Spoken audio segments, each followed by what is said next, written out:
The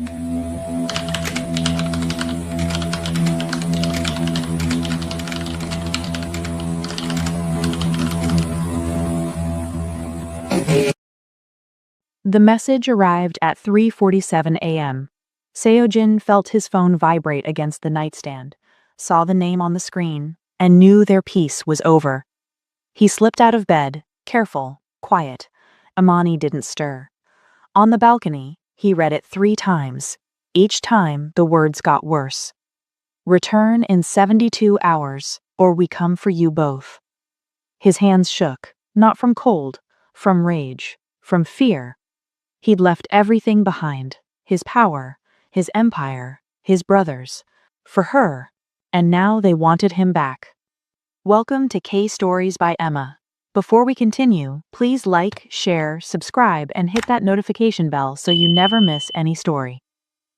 3 weeks. That's how long they'd had. 3 weeks of pretending the world had forgotten them. 3 weeks of coffee in bed and lazy mornings and making love like they had all the time in the world. 3 weeks of lies.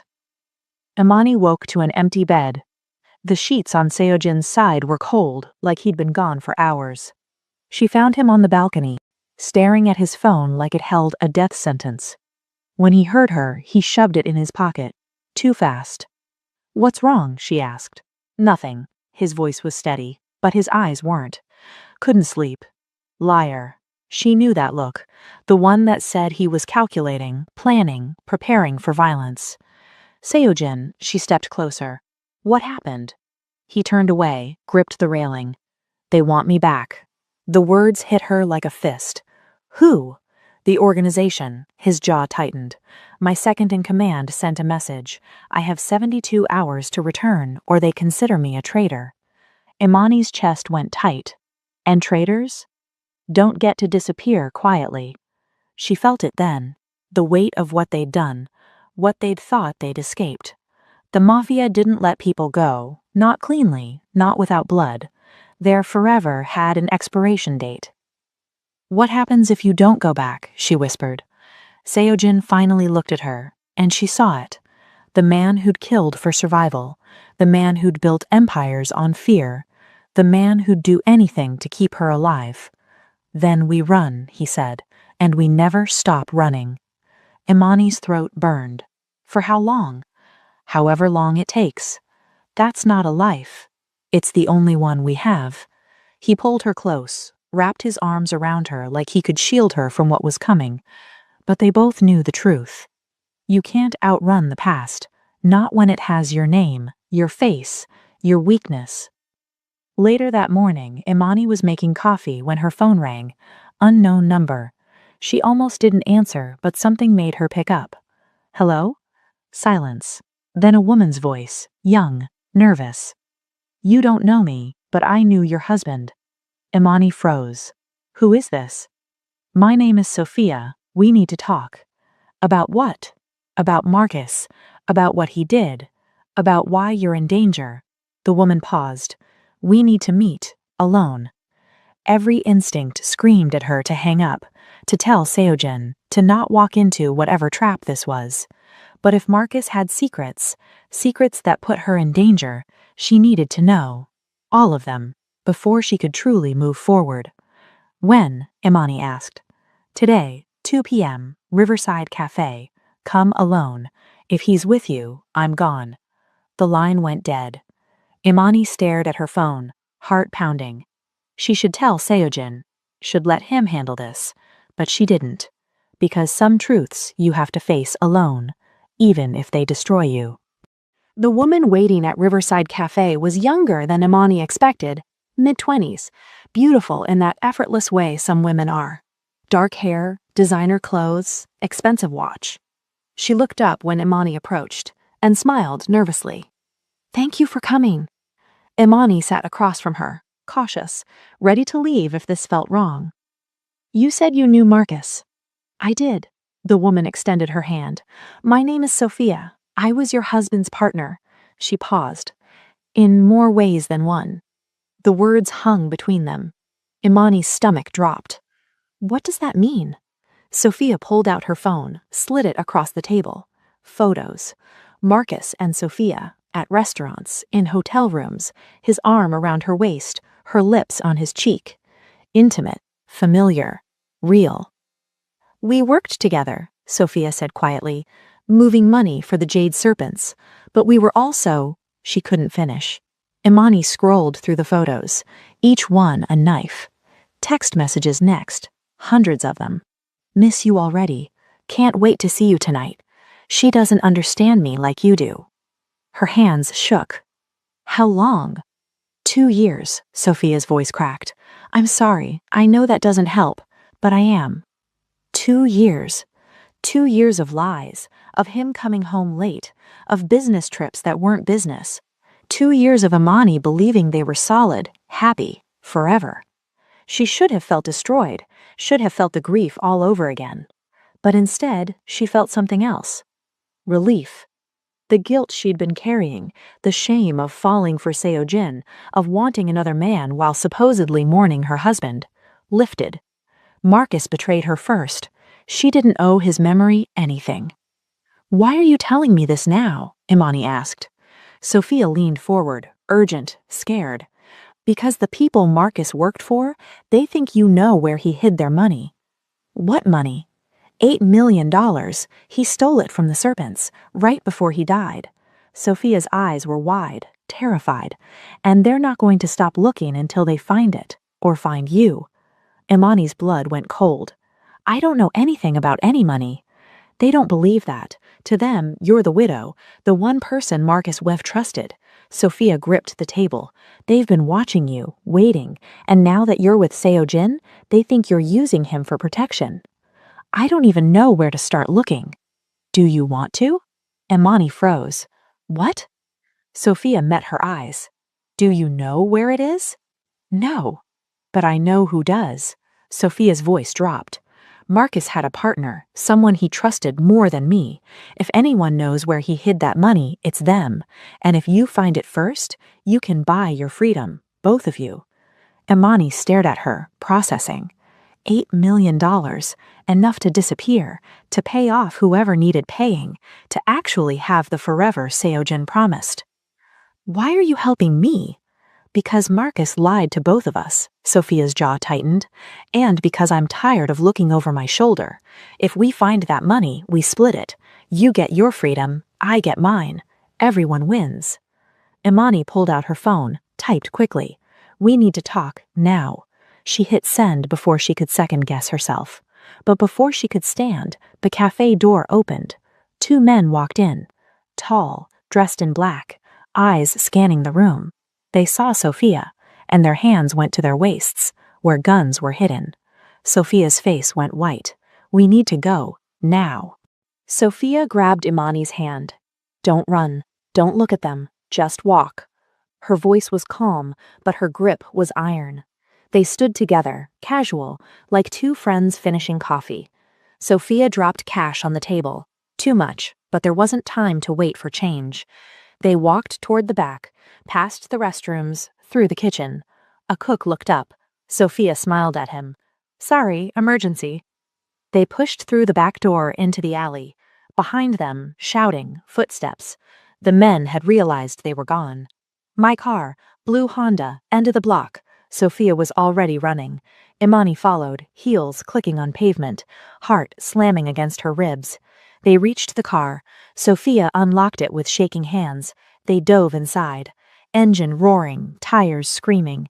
Sophia drove like she'd done this before, fast, efficient, checking mirrors constantly. 3 blocks, 5, 10. Finally, she pulled into a parking garage, took the ramps up to the 4th level, parked between 2 SUVs where they couldn't be seen from the entrance. Then she collapsed against the steering wheel. "They found me." Imani's chest heaved. "Who were they?" "Jade Serpents." Sophia looked at her, eyes red. "They've been looking for me for 3 years, ever since Marcus died." "Why?" Sophia laughed bitterly.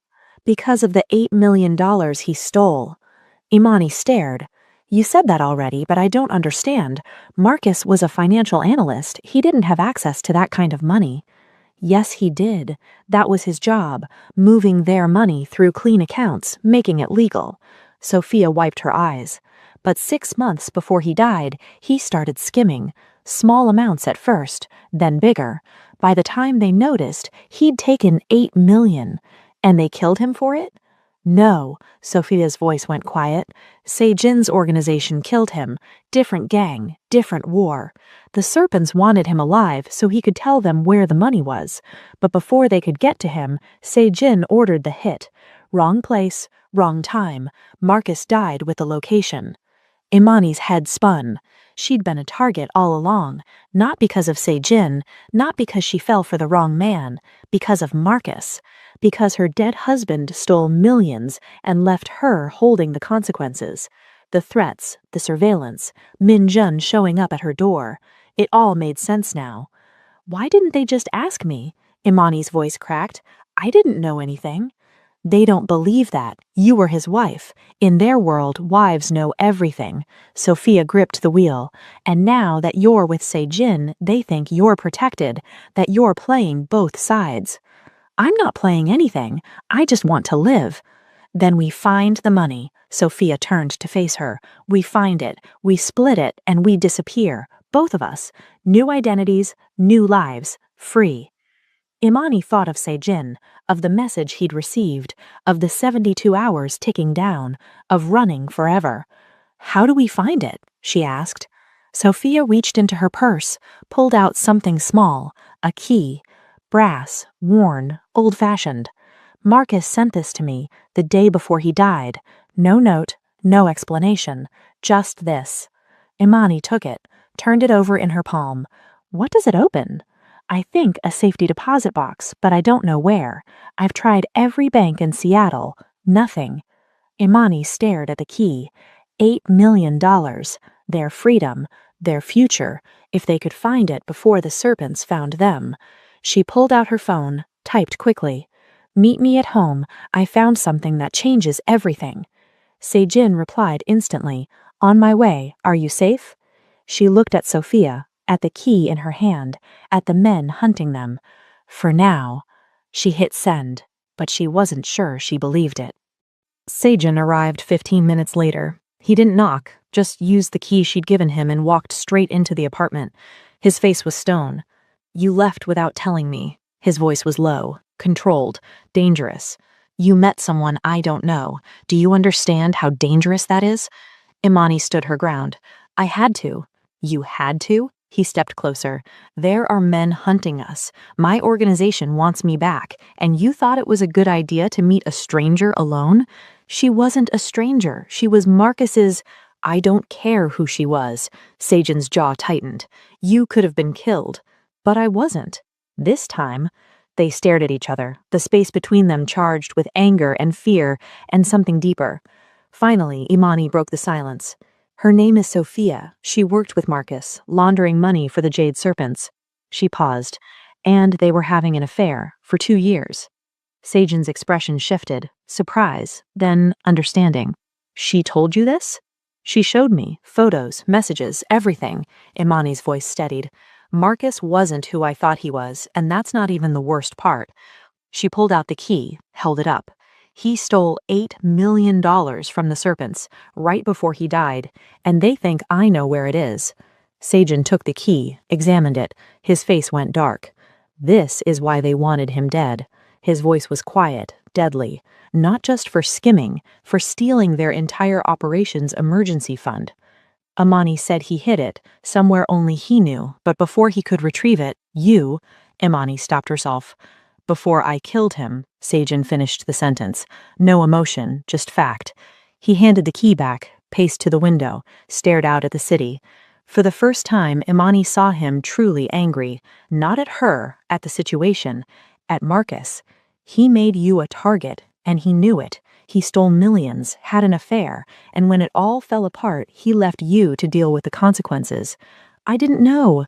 That's the point. Se-jin turned to face her.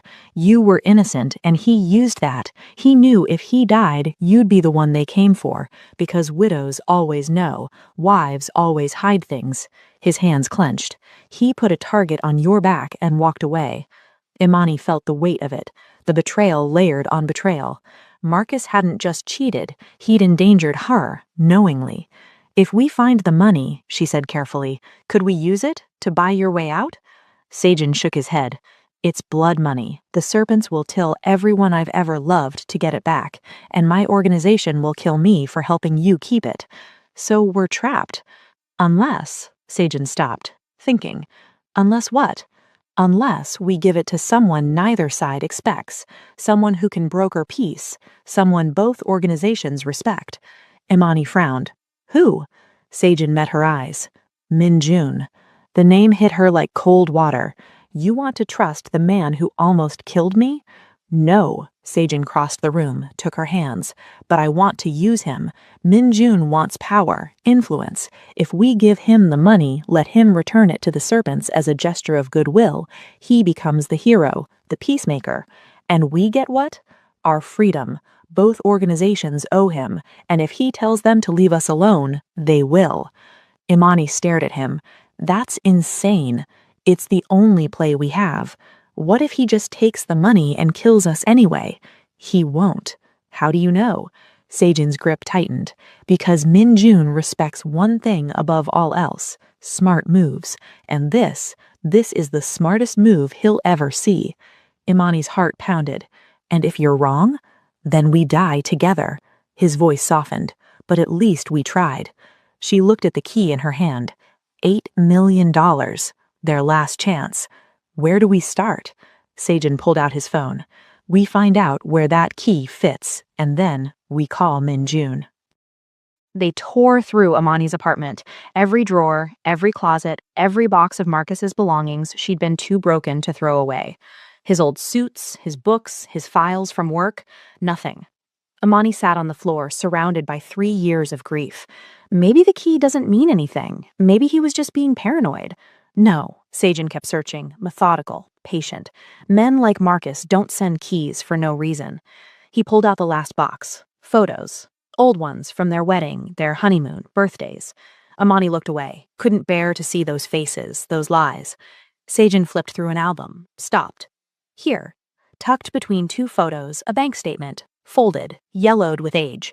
Pacific Trust Bank, Portland, Oregon, account number redacted, but the branch address clear. Imani stared. Portland. 4 hours away. Sajin checked his watch. We can make it before they close if we leave now. 20 minutes later, they were on the highway. The drive was tense, silent except for the hum of tires on asphalt. Imani watched the trees blur past, thought about Marcus, about the man she'd married versus the man he'd been, about secrets and lies and the weight of not knowing someone at all. You okay? Sajin asked. I don't know.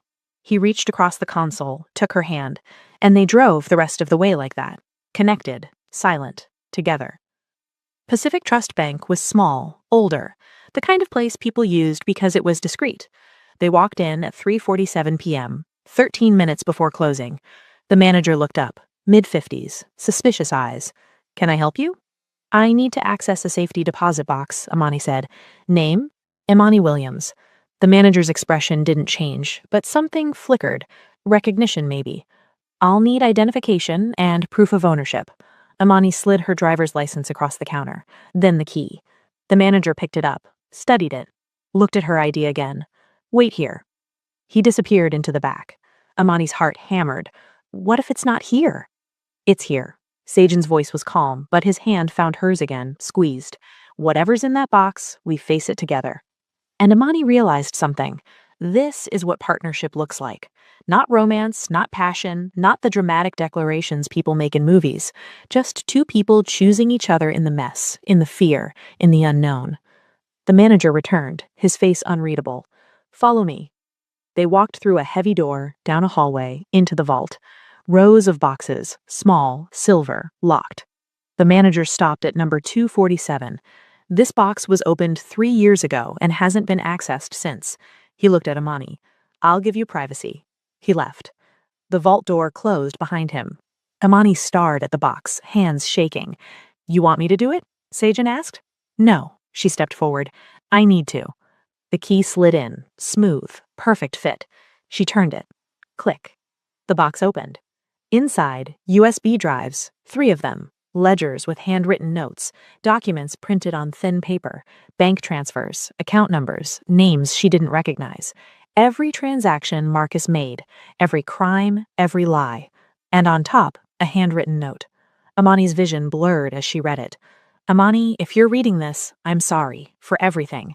Use this to survive. M. Her hands trembled. She set the note aside. Underneath, 8 stacks of $100 bills, shrink-wrapped, perfect, untraceable. $1 million per stack. 8 million total. Amani couldn't breathe. Sajan's jaw tightened. Now we have leverage. And a choice, Amani whispered. They stared at the money, at their future, their freedom, their survival. All of it sitting in a box that had been waiting 3 years for this moment. They met Min Jun at Arcadia, an upscale restaurant in downtown Seattle, the kind with private rooms and staff who knew not to ask questions. He was already there when they arrived, sitting at the head of the table, smiling. You found it, his eyes gleamed. I'm impressed. Sejin sat across from him, Imani beside him. On the table between them, a black duffel bag, heavy, packed with 8 million reasons to listen. Let's talk, Sejin said. Minjun gestured to the bag. May I? Sejin nodded. Minjun unzipped it, looked inside. His smile widened. The jade serpents have been looking for this for 3 years. He zipped it closed. And you're just going to give it to me? Not to you, Sejin said. Through you. To them. Minjun leaned back, interested. In exchange for what? A truce. I walk away from the organization, clean, no retaliation, and Imani is marked as untouchable, forever. That's a tall order. That's the deal. Minjun studied them, his gaze sharp, calculating. You're willing to give up $8 million for her. Sejin didn't hesitate. Yes. Minjun laughed, not cruel, almost admiring. You've gone soft, my friend. No, Sejin's voice was steel. I found something worth protecting. Minjun's smile faded. He looked at Imani, really looked at her. You must be something special to make a man like him choose this. Imani met his eyes. I didn't ask him to choose. He did it on his own. Even better. Minjun poured himself tea, slow, deliberate. The problem is this. The serpents won't just want their money back. They'll want blood. Imani's stomach dropped. What does that mean? It means money isn't enough. Minjun's tone was matter-of-fact. They've been hunting this for years. People died. Reputations were damaged. They'll need proof you're serious. A gesture. What kind of gesture? Sejin asked. Minjun reached into his jacket, pulled out a folder, slid it across the table. Sejin opened it. Photos, surveillance, documents. Sophia. Getting into cars with men Imani didn't recognize, meeting in parking garages, talking on burner phones. She was working both sides, Minjun said, feeding information to the serpents about your organization, names, locations, shipment routes. She's the reason they knew so much about your operations. Imani's stomach dropped. That's not possible. She helped me. Because she needed you to find it first. Minjun's voice was cold. She needed you to find it first, then she'd take her cut and disappear, leaving you to deal with the consequences. Imani wanted to argue, to defend her, but the evidence was right there. Photos, dates, proof. Sejin's face was unreadable. We'll think about it. Don't think too long. Minjun stood, straightened his jacket. You have 48 hours. After that, the offer expires, and you're both on your own. He walked to the door, paused. For what it's worth, I hope you choose wisely. Then he was gone. Imani stared at the folder, at Sophia's face in those photos. Did she really betray us? Sejin's silence was answer enough. Imani didn't sleep. She lay in bed staring at the ceiling. Every time she closed her eyes, she saw Sophia's face. Young, scared, trusting her. At 3 a.m., she gave up trying. Sejin was on the couch, awake, staring at nothing. We can't give her to them, Imani said. He didn't look at her. I know. They'll kill her. I know. So we find another way. Sejin finally turned. His eyes were tired, haunted. There is no other way. There has to be. Imani, his voice was sharp, final. Sophia made her choices. She played both sides. She put you in danger, and now she has to face the consequences. So we just hand her over like she's nothing? She's not nothing, she's a liability. Sejin stood, paced, and in this world, liabilities get people killed. We're not murderers, aren't we? He stopped, looked at her. I've killed, you know that. You chose to love me anyway, so don't pretend we're innocent. The words hit like a slap. Imani's chest tightened. That's different. How? Because you didn't have a choice. We always have a choice. Sejin's jaw tightened, and right now, the choice is her or us. For the first time, Imani saw it. The line between them, the place where her morality and his world didn't align, where love and survival pulled in opposite directions. I can't do this, she whispered. You don't have to. I'll handle it. That's not an answer. It's the only answer I have. They stood in silence, the distance between them suddenly immense. Imani made a decision. She grabbed her phone, walked into the bedroom, closed the door, dialed the number Sophia had given her. It rang twice. Hello? Sophia's voice, groggy, worried. It's Imani. We need to meet, now. What's wrong? I'll explain when I see you. Parking garage on 5th and Pine, 20 minutes. Imani, just be there. She hung up. When she came out, Sejin was standing by the door, blocking it. What did you do? What I had to. Imani, move. His eyes searched hers. You're making a mistake. Maybe, but it's my mistake to make.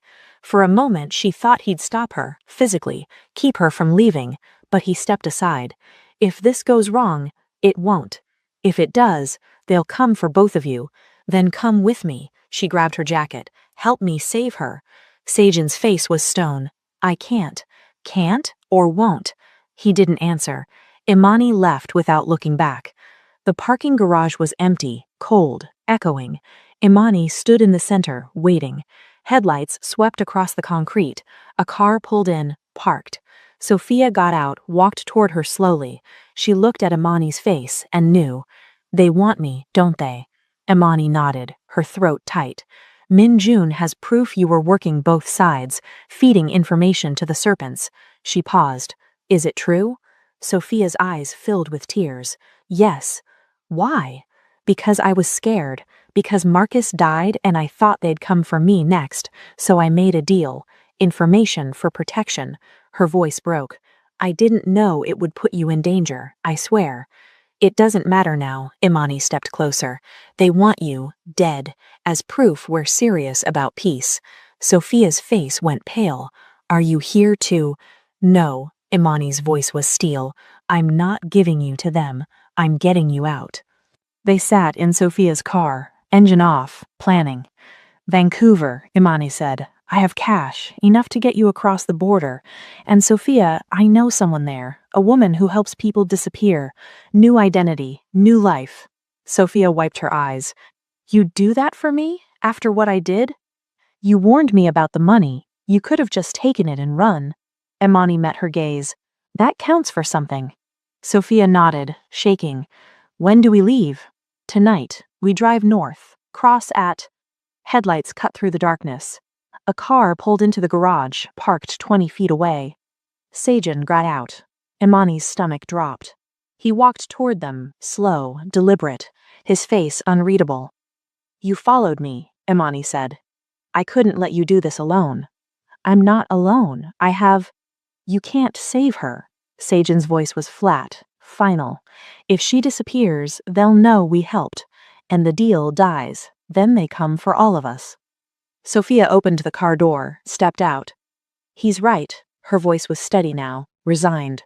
If I run, you pay the price. Sophia!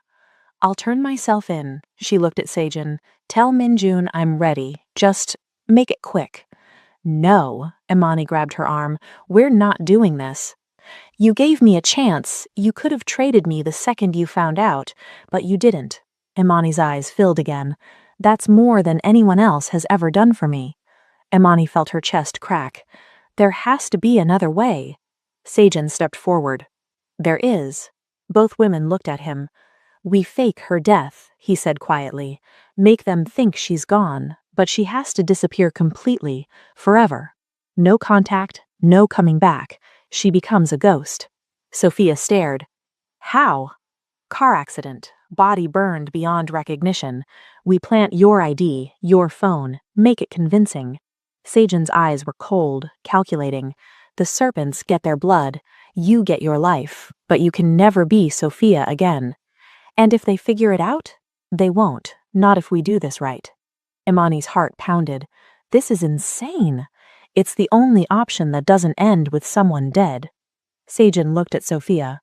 But you have to decide now, and you have to commit. No second thoughts, no mistakes. Sophia took a breath, looked at Imani, then at Seijin. Okay, let's do it. The next 12 hours were a nightmare. They found a body, a Jane Doe from the morgue. Seijin had contacts, people who didn't ask questions. They staged the accident on a mountain road outside the city. Sophia's car, going too fast, missing a turn. The explosion was real, controlled, but real. By the time the fire department arrived, there was nothing left but ash and metal. And a body, burned, unrecognizable. Sophia's ID in the glove compartment, her phone in the wreckage.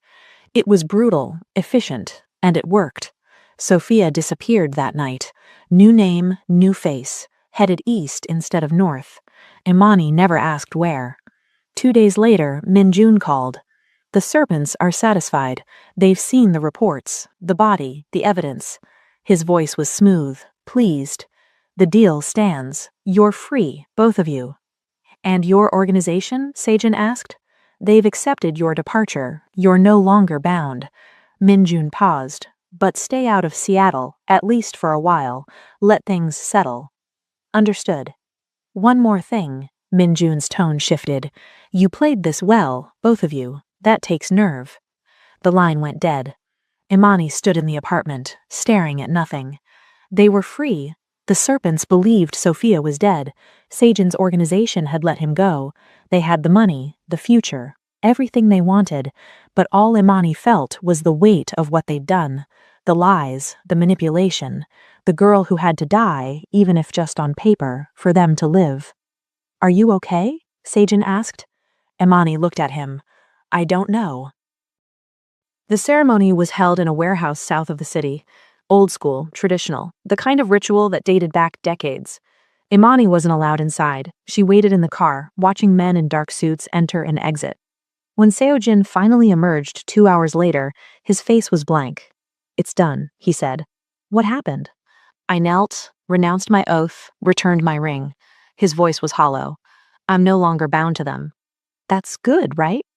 He didn't answer, just started the car and drove. But Imani had seen the looks on the other men's faces as they left. Cold, angry, unforgiving. This wasn't over. They moved into a new apartment the next day. Small, on the outskirts of the city, anonymous. No doorman, no security cameras, just a quiet building where nobody asked questions. For the first time, they tried to live like normal people. Coffee in the morning, grocery shopping on Saturdays, movie nights on the couch. It should have felt like freedom, but Seojin checked the locks 3 times every night, kept his gun within reach, always.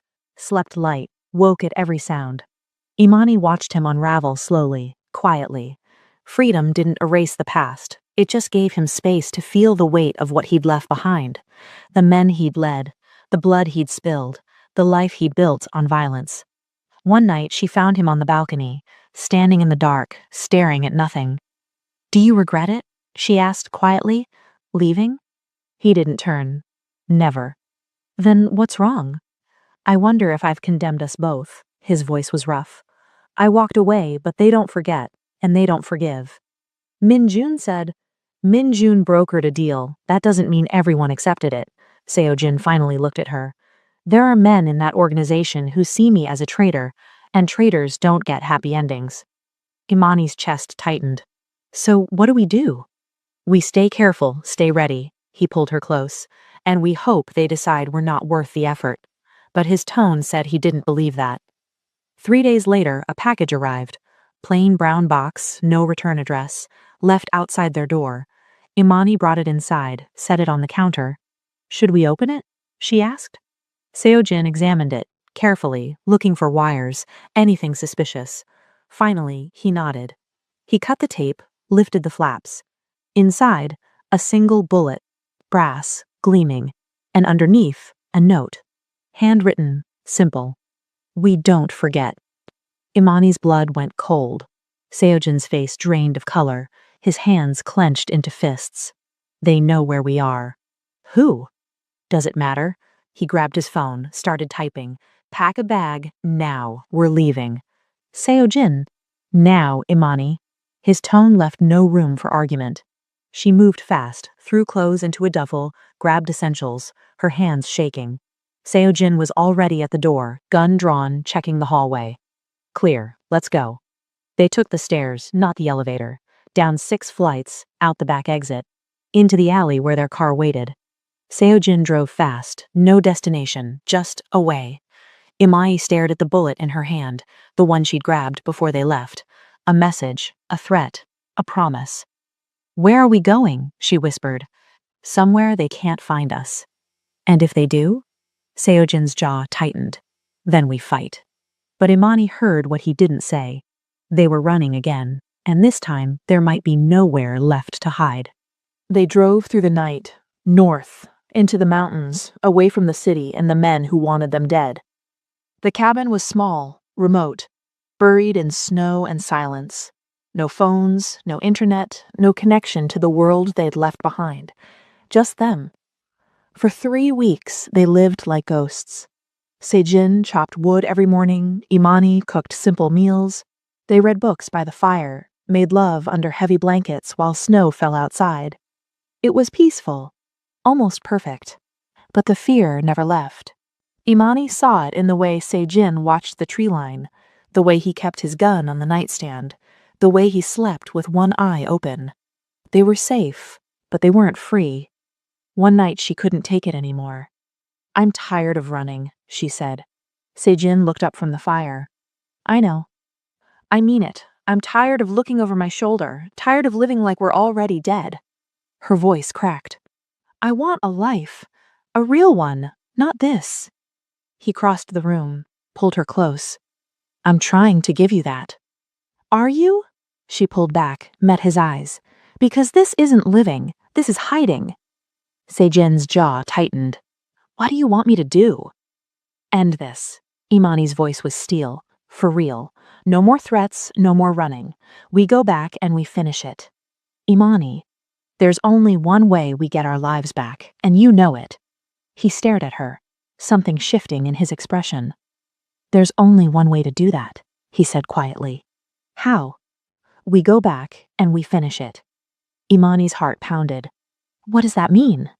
Sejin walked to the back of the cabin, pulled up a loose floorboard, removed a metal box. He set it on the table, opened it. Inside, USB drives, documents, photos, recordings. I've been collecting evidence, he said, for years. Every crime, every deal, every murder the organization committed. He looked at her. Enough to bring them all down. Imani stared. Why didn't you use it before? Because if I do, I'm a dead man, he said, flat. The moment this goes public, every member of that organization, current and former, will hunt me. They'll never stop. Not until I'm gone. So we've been running for nothing? No, I was buying time, trying to find another way. Sejin's hands clenched. But there is no other way. If we want to be free, truly free, we have to destroy them completely. Imani's mind raced. And if we do this, what happens to us? We become targets, forever. But at least we're not hiding anymore. At least we're fighting back. She looked at the evidence, at years of violence and corruption condensed into files and recordings. This was their weapon, their only weapon. If we do this, she said slowly, we do it smart. We don't just release everything and hope for the best. We make a plan. We protect ourselves. Agreed. And we don't die. Her voice was firm. We survive this, both of us, together. Sejin cupped her face, his eyes dark, intense. Then we do it together. He kissed her, slow, deep, to burn it all down, and we survive. Imani nodded. They'd been running long enough. It was time to fight back, even if it killed them. They returned to Seattle 3 days later, not hiding, not running, walking straight into the fire.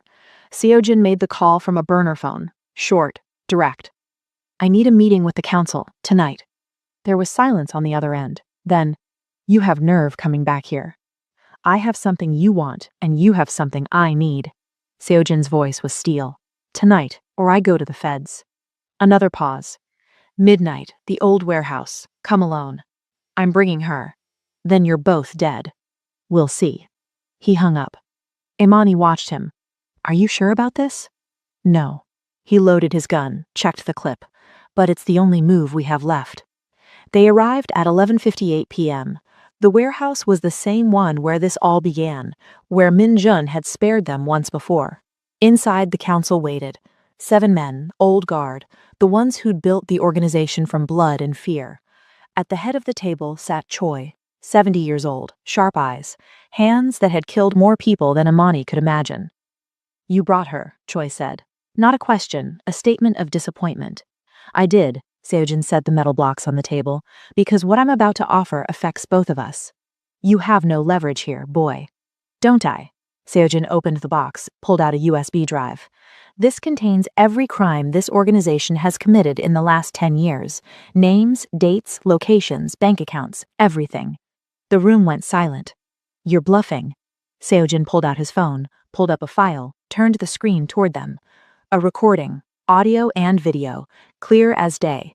Choi's voice, planning a hit, ordering an execution. The old man's face went pale. I have hundreds of these, and they're set to release automatically if I don't check in every 12 hours. So here's my offer.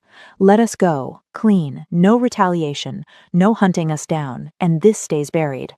And if we refuse, another council member asked, then every federal agency in the country gets a copy. The FBI, DEA, ATF, all of it. Seojin's eyes were cold. You'll spend the rest of your lives in prison if you're lucky. The council erupted, shouting, threats, rage. But Seojin didn't flinch. For the first time, Imani saw him not as a man torn between worlds, but as a man who'd chosen his side. Her side. Choi stood slowly, his face twisted with fury. Would you betray your brothers? You're not my brothers, Seojin said. Not anymore. Choi's hand moved, fast for an old man. A gun appeared, aimed directly at Imani. Then she dies, and you live with that choice forever. Imani's breath stopped. Seojin moved to step in front of her, but before anyone could fire, another voice cut through the room. Lower the weapon. Min Jun. He stepped out of the shadows, calm, composed, hands in his pockets.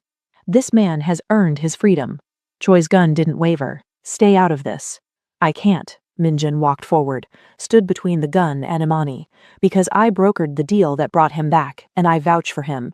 You vouch for a traitor? I vouch for a man who knows what he wants, who's willing to burn everything to protect it. Min Jun's smile was cold. That's not betrayal, that's clarity. The room went silent. Choi stared at Min Jun, then at Seojin, then at Imani. Finally, he lowered the gun. You have 48 hours to leave Seattle. After that, if I ever see your face again, deal or no deal, you're dead. Seojin nodded, understood. They turned to leave, but Seojin stopped, looked at Min Jun. Why are you helping us? Min Jun smiled, because I respect men who know what they want, and you, my friend, have chosen well. He glanced at Imani. Take care of him, he's one of the few good ones left. Then he walked back into the shadows. And they were free. The council's decision was final. They were free, but Seattle was closed to them, forever. 48 hours to leave, no extensions, no negotiations. They spent the first day packing. Not much to take, a few clothes, some books, the photo of Marcus that Imani still couldn't throw away, not because she mourned him anymore, but because he was part of her story. The rest they left behind.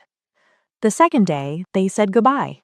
To the apartment where they'd hidden, to the coffee shop where they'd fallen in love, to the streets they'd walked together, to the city that had given them each other and nearly destroyed them in the process. It was bittersweet, but necessary. On their last night, they stood on the pier, the same one where Seojin had first told her the truth about Marcus, where everything had started to unravel and rebuild at the same time. The water was black, endless, the city lights reflected across the surface like fallen stars. I'm sorry, Seojin said quietly. Imani looked at him. For what? For all the pain, for everything you lost. His voice was rough. Your husband, your life, your peace? Amani took his hand, laced her fingers through his. I didn't lose everything, she met his eyes. I found you. His throat worked, like he was trying not to break. I don't deserve you. Maybe not, she smiled, soft, real. But you have me anyway. He pulled her close, pressed his forehead to hers. Where do we go? She whispered. Sojin smiled, the first real smile she'd seen in weeks. Anywhere. Everywhere. As long as it's with you. They stood like that for a long time, holding each other, breathing each other in. Two people who'd survived hell to find something worth living for. The next morning, as they were loading the car, Amani's phone rang. Unknown number. She almost didn't answer, but something made her pick up. Hello? Silence. Then a familiar voice. It's me. Sophia. Amani's breath caught. Are you? I'm safe. I'm in Toronto. New name, new life. Sophia's voice was lighter, hopeful. I wanted to say thank you for giving me a second chance. Amani's eyes filled. We all deserved one. Yeah, Sophia paused. Are you okay? I think so. We're leaving Seattle, starting over. Good, you deserve that. Another pause. Take care of him, and let him take care of you. I will. Goodbye, Amani. Goodbye, Sophia. The line went dead. Amani stood there for a moment, phone in hand, tears on her cheeks. Sojin came up behind her. Who was that? A ghost. A good one. He kissed her temple. Ready? Yeah, I'm ready. They drove to the airport, checked in for a flight. Destination still undecided. They'd choose when they got to the gate. As they walked through security, Amani felt it. The weight lifting, the fear fading. For the first time in years, maybe ever, she wasn't running from something. She was running toward something. A future, a life, a love that had cost them everything, but given them more. They boarded the plane hand in hand, found their seats, settled in. As the plane took off, Amani looked out the window, watched Seattle disappear below them. The city where she'd lost Marcus, where she'd found Sojin, where she'd learned that love wasn't safe or simple or easy, but it was worth it. She turned to Sojin. He was watching her, that soft look in his eyes, the one that said she was his entire world. Where do we go? She asked. He smiled. Does it matter? No. She leaned her head on his shoulder. It doesn't. Because home wasn't a place anymore. It was him. And that was enough. 6 months later, Imani woke to sunlight streaming through white curtains, the sound of waves rolling against the shore, seagulls calling, the smell of salt air and coffee. She stretched, smiled, rolled over. Seojin's side of the bed was empty, but she could hear him in the kitchen, humming softly, making coffee the way he always did. She got up, pulled on one of his shirts, walked barefoot across the cool tile floor. Their apartment was small, a studio overlooking the ocean in a tiny coastal town in Portugal. No one knew them here. No one asked questions. They were just another couple, starting over, building something new. Seojin looked up when she entered, smiled that soft smile reserved only for her. Good morning. Morning. She kissed him, tasted coffee on his lips. You're up early. Couldn't sleep. He poured her a cup. I have a class at the gym in an hour. He taught self-defense now, at a local gym run by an old Portuguese man who didn't care about his past. Imani worked at a bookstore 3 blocks away, small, quiet, filled with stories and languages she was slowly learning. It was ordinary, and it was perfect. They had dinners with neighbors, an elderly couple who brought them wine and taught them Portuguese phrases. They went to the market on Saturdays, bought fresh fish and vegetables, cooked together in their tiny kitchen. They walked on the beach every evening, held hands, watched the sunset. It was the life they'd fought for, bled for, nearly died for. And it was theirs. That evening, Saejin found her on the beach. She was sitting in the sand, watching the waves, lost in thought. He sat beside her, close enough their shoulders touched. "Do you miss it?" he asked quietly. "Miss what? Seattle? Your old life?" Imani considered. "I miss who I thought I was, the version of me that believed everything was simple, safe." She paused. "But I don't miss the pain." "Do you regret it? Any of it?" She looked at him, really looked at him. This man who'd killed her husband, who'd made her fall in love with him, who'd destroyed her world and rebuilt it into something better. "No," she said, "I don't." He smiled, relieved, like he'd been holding his breath waiting for her answer. "Are you happy?" he asked. She turned the question back. "Are you?" Saejin cupped her face. His thumb brushed her cheekbone. His eyes, those dark, intense eyes that had seen so much violence, were soft now, peaceful. Every single day. Imani's chest tightened, in the best way. "I have something to tell you," she said. His expression shifted, concerned. "What's wrong?" "Nothing's wrong." She took his hand, placed it on her stomach. "I'm pregnant." Saejin froze, completely still, like his brain had stopped processing. Then he laughed, a real laugh, full and unguarded and filled with something Imani had never heard from him before. Joy. He pulled her into his arms, held her so tight she could barely breathe. "We're going to be okay," he whispered against her hair, his voice cracking. "All of us." Tears slipped down Imani's cheeks, happy ones this time. "You're not scared?" "Terrified." He pulled back, looked at her, eyes wet. "But I've never been more sure of anything." They sat there as the sun dipped toward the horizon. The sky turned gold, then pink, then deep purple. The waves rolled in, constant, eternal.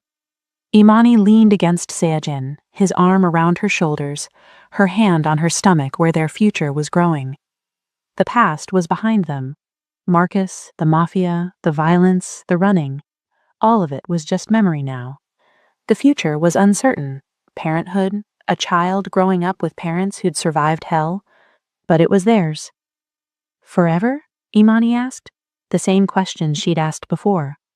Saejin turned her face toward his, kissed her. Slow, deep, certain. Forever. And for the first time in either of their lives, forever felt real. Not a promise made in desperation, but a choice made in peace. They stayed on the beach until the stars came out. Two people who'd found each other in darkness and built a life in the light. Together. Always. Thank you for joining K Stories by Emma for this incredible journey. If you loved this story, please like, share, and subscribe. Your support means everything. Until next time, believe in love, fight for what matters, and never give up on redemption. This is Emma, signing off.